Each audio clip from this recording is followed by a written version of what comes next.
Amethyst geodes are one of the prettiest underground structures Mojang has added to Minecraft, and they provide amethyst shards for crafting useful things like spyglasses and tinted glass for mob farms, but also can be silk touch for a great decoration item.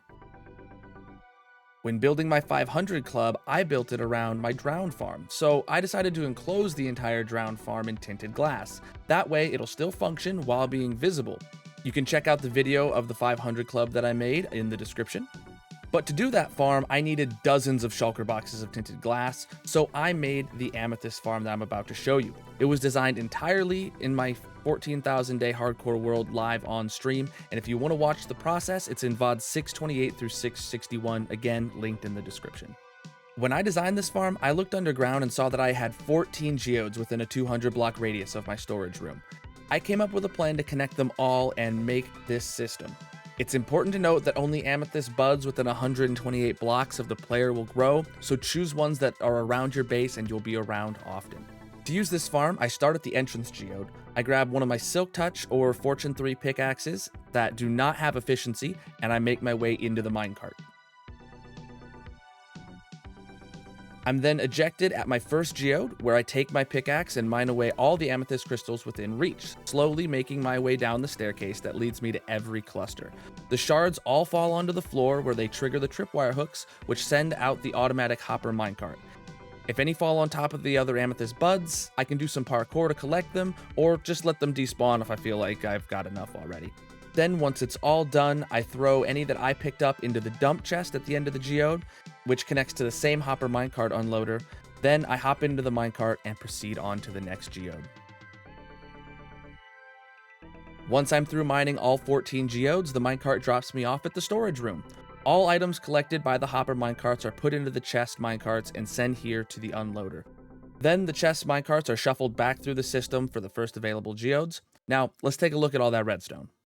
So using Lightmatica, I took a snippet of one of the geodes from my hardcore world and pasted it into a superflat to show you guys how all the redstone works. What you'll see behind me is, this is Geode 10 from my cluster. I figured it was a good example. So some things I want to point out before we start is that this is a Silk Touch and Fortune 3 Amethyst farm. It collects the items automatically, but it is a manual harvesting. And I want to shout out the community member, LeBron, who helped me get this world ready to show off by like cutting out the deep slate from the schematic and cleaning up the redstone. So each geode in my system has a little entrance room where the minecart will eject you and you can easily access into the world. When you enter into the room with the geode, what you'll notice is I have a spiral staircase kind of going around the edges. To get your way from all the way from the top, reaching in from all sides. But you're not able to reach every side of every geode just from standing on a ledge on the edge. So I have little bridges that poke out to get strategically as much room as you can reach, right? So like these wouldn't be able to be reached from the edge, so we have to come out to here and then we're able to reach everything. And I have tested that every single side of every single bud can be reached with all the little extensions and circles around here. When harvesting the amethyst crystals with either Fortune or Silk Touch, no matter what the drop is, your goal is for it to fall down onto the floor below, triggering the tripwires. You will actually see that this one just landed on the staircase, but you're going to walk on the staircase in just a minute anyway, so you'll pick it up. Any amethyst that falls does trigger the tripwires and gets collected by the hopper minecart below in due time. And once you've mined as much as you think you need, you can make your way to the end where you dump in any items that you picked up, because you don't need to be filling your inventory with this. The system will pull it out and handle it for you. Then there will be a minecart here and you move on.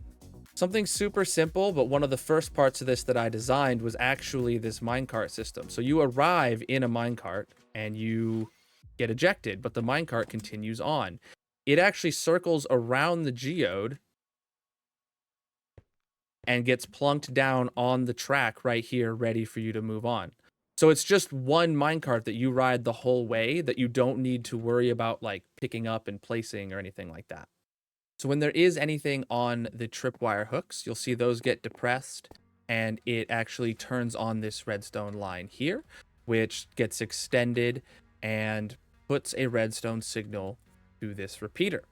The redstone repeater will power this block if it's extended, and what that will do is send a signal on to this hopper minecart. The hopper minecart has items in it currently, so it can't actually leave yet because we want it to fully empty before it sends for another round. So that's what this comparator is checking for. And as soon as it's empty, this block will be extended and the minecart goes on its way.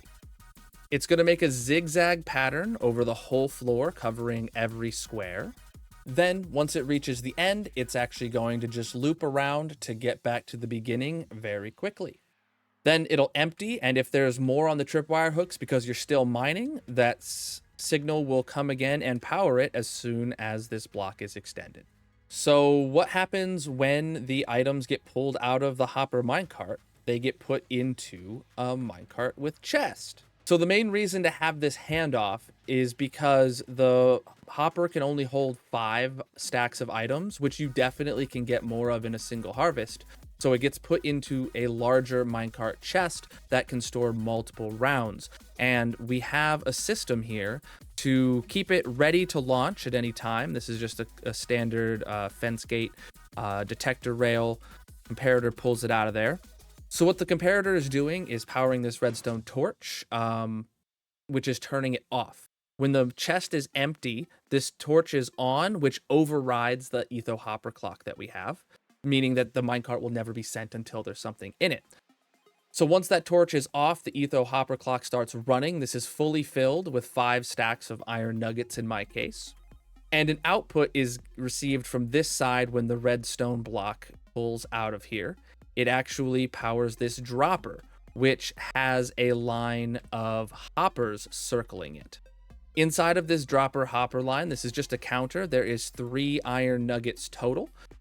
So all we're doing is counting 3 cycles of this ether hopper clock to move on and power the next section. That output comes to here and powers through this block to the comparator to this torch, and that's what will retract the fence gate.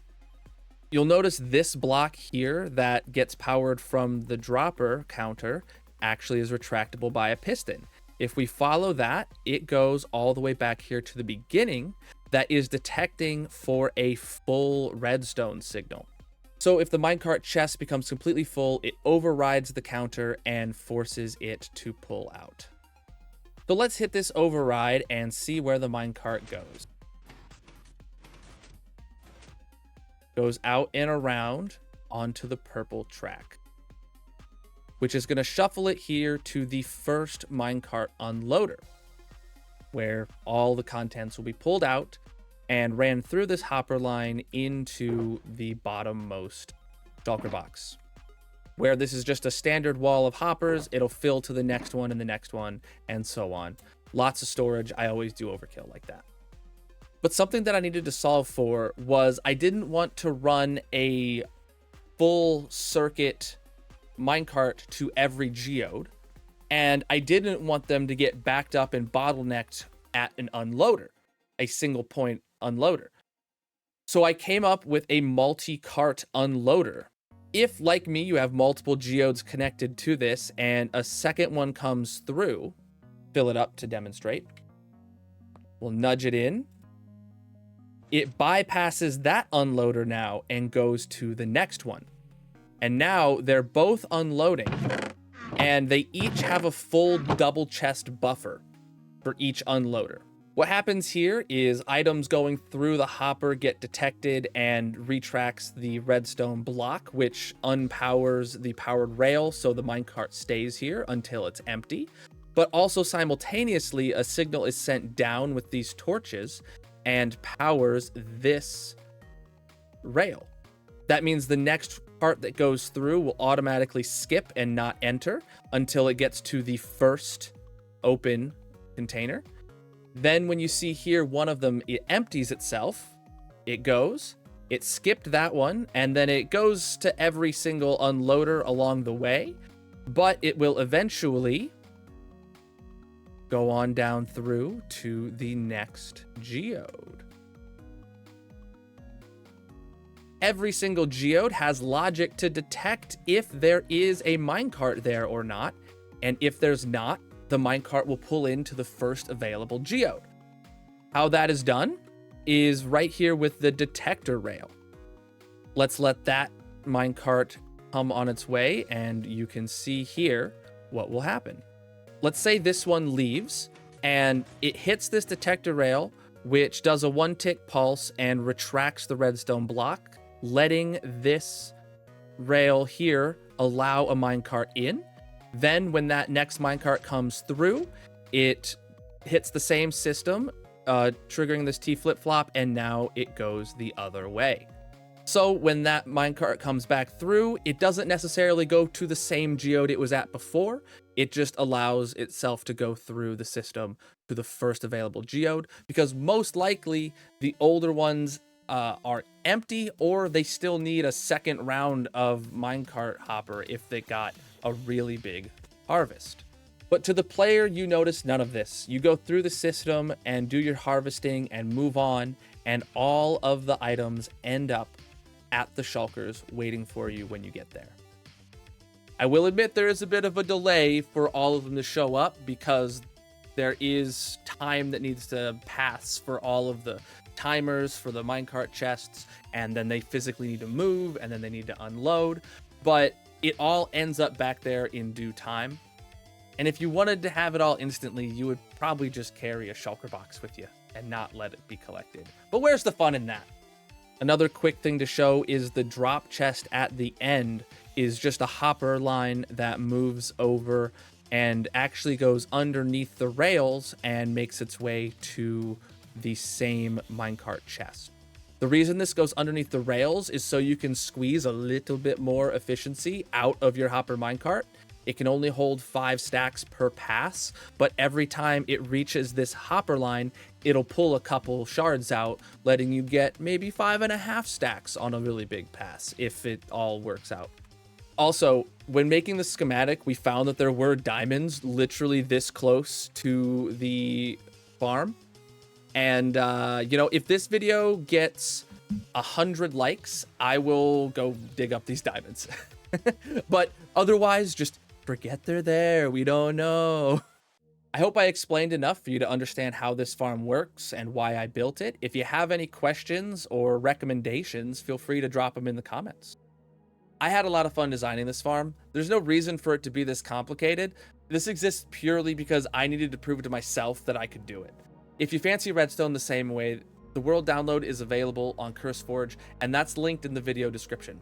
I encourage you to check it out and let me know in the comments of any redstone contraptions that you have made just for the sake of flexing your brain muscles. Huge thanks to anyone that made it to the end of the video. Make sure you leave a like if you enjoyed yourself, and subscribe if you want to see more of my content. I'm live 6 nights a week here on YouTube. Also, huge shout out to my monthly subscribers across all platforms. I couldn't do this without your contributions. It's time for me to get back to my next project, so peace out.